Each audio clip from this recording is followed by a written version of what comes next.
그러면은 앞으로 유니스 후보처럼 이 특정 지역에 대해서 이렇게 후보자를 얘기하실 생각이 있으신지 좀 알고 싶습니다.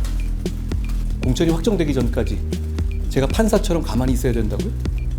이번 총선의 시대 정신을 제가 국민들께 설명하기 위함입니다. 윤희숙과 임종석 중에 누구를 선택하는 것이 맞느냐? 경제정책통인 윤희숙과 운동권 원툴인 임종석 중에서 누구를 선택하는 것이 이 나라와 동료 시민을 위해서 맞는 길인가? 라는 한마디가 주저리 얘기하는 것보다는 훨씬 더 선명하고 국민들께 설명 잘할 수 있는 부분이 아닌가요? 그리고 참고로 말하면 저는 윤희숙 의원하고 개인적으로 전혀 모릅니다. 그분이 평소에 저에 대해서 좋게 말하고 다니는 것도 않던데요.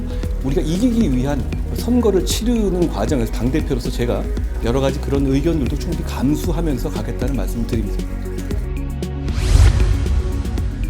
어제 그 비대위회의에서 윤희숙 후보 직접 언급하신 데 대해서 같은 지역구 준비 중인 권오현 행정관이 좀 입장을 밝혔는데요. 우려 섞인 목소리 나왔는데 좀 어떻게 보시나요? 이 총선과 공천은 여러 가지 이해관계와 여러 가지 욕망들이 충돌하는 지점이에요. 그러니까 모두를 만족시킬 수는 없습니다. 제가 그렇게 몇 군데에 대해서 소개하는 이유는 뭐 여러분 충분히 다 아시다시피 이번 총선의 시대 정신을 제가 국민들께 설명하기 위함입니다. 윤희숙과 임종석 중에 누구를 선택하는 것이 맞느냐? 윤희숙과 경제정책통인 윤희숙과 운동권 원툴인 임종석 중에서 누구를 선택하는 것이 이 나라와 동료 시민을 위해서 맞는 길인가?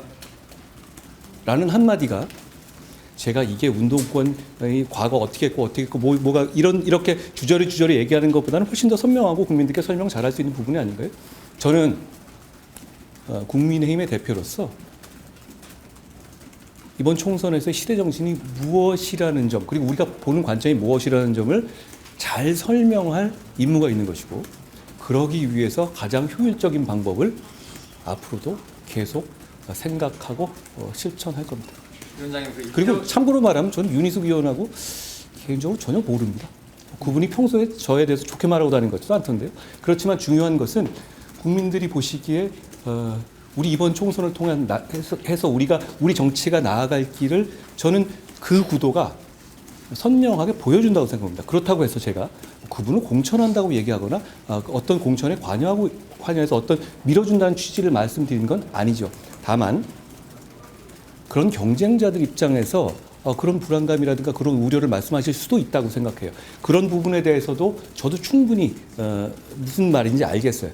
다만 우리가 이기기 위한 공천을 하고 우리가 이기기 위한 선거를 치르는 과정에서 당대표로서 제가 여러 가지 그런 의견들도 충분히 감수하면서 가겠다는 말씀을 드립니다.